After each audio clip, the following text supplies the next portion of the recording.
Bonjour, mon nom est John Mueller et je suis scientifique. Ce que j'ai à vous dire n'est vraiment pas rose. Au Québec, près de 6 mois par année, un terrible fléau s'abat sur la population. Cette matière froide et blanche qu'on appelle la neige n'est pas un mal en soi, mais elle sert malheureusement de véhicule à la plus grande opération de manipulation populaire du monde.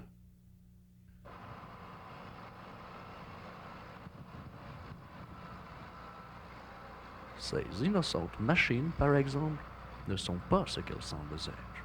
Sous des apparences de camions salvateurs se cache le cœur d'un complot destiné à tenir en laisse la population. Depuis que je suis tout jeune, j'ai toujours étudié le fonctionnement des machines. Et c'est en observant minutieusement le travail des chasse-neige que j'ai eu mes premiers soupçons. Regardez bien cette image au ralenti. La machine recrache la neige. Aux yeux de plusieurs d'entre vous, cela pourrait sembler sans importance. Et c'est exactement ce qu'ils veulent.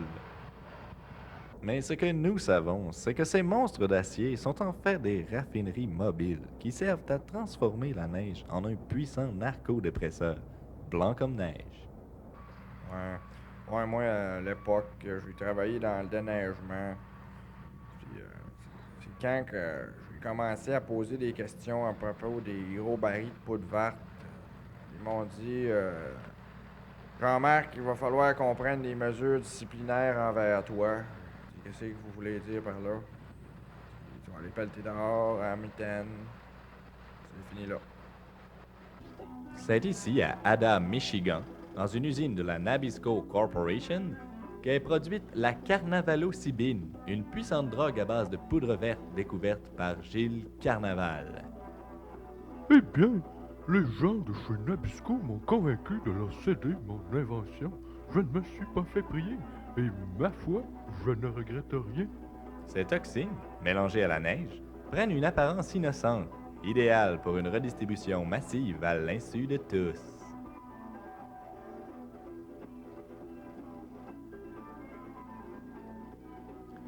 Nous n'avions jusqu'à maintenant aucune idée si les malfaiteurs distribuaient leur camelote autrement que par chasse-neige. Jusqu'à ce que très récemment, une caméra de surveillance surprenne des individus bien connus des milieux policiers en pleine action.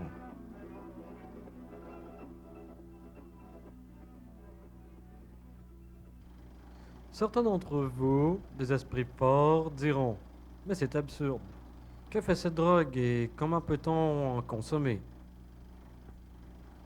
Après avoir mis au point une étonnante équipe de spécialistes comprenant des chimistes, des anthropologues et des philosophes, nous en sommes venus à identifier les habitudes de consommation des citoyens.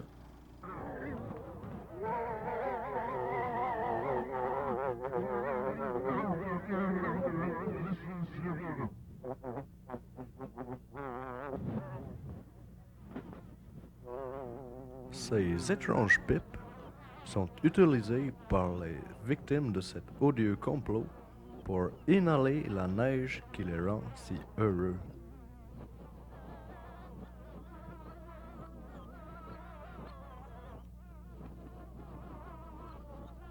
Ce qui surprend le plus, c'est la totale indifférence des autorités face à un tel procédé. Ces pipes sont vendues à un prix d'or par des organismes eux aussi bien connus des milieux policiers.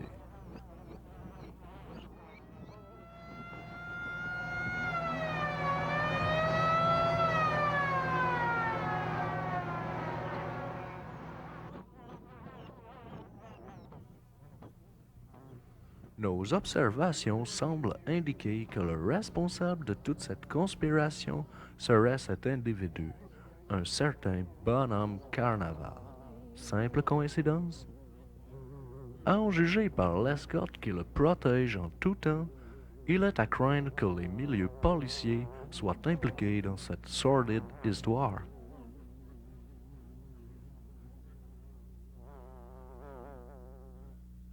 un de nos intrépides caméramans a réussi à filmer un épisode de la guerre des gangs relié à tout ce trafic.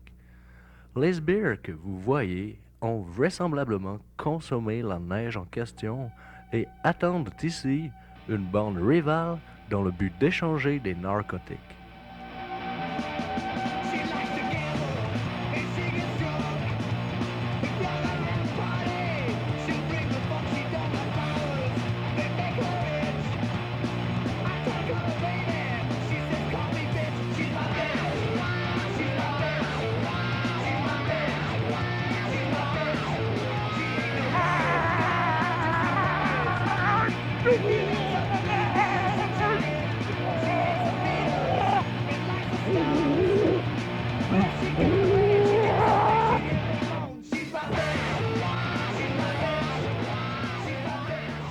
N'importe quel spécialiste vous confirmera que ces jeunes gens n'agissent pas ici avec un comportement normal.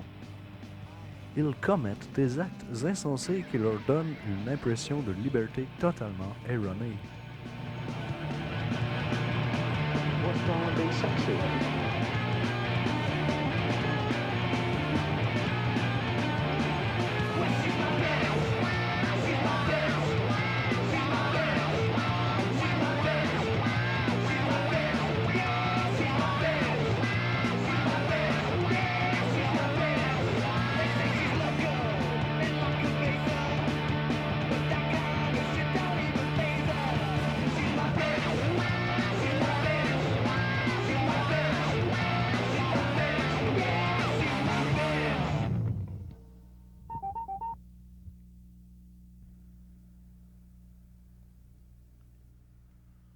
Comme vous pouvez le constater, il est impératif que des mesures draconiennes soient enfin prises pour enrayer ce fléau carnavalesque qui peu à peu risque de nous transformer tous en imbéciles heureux.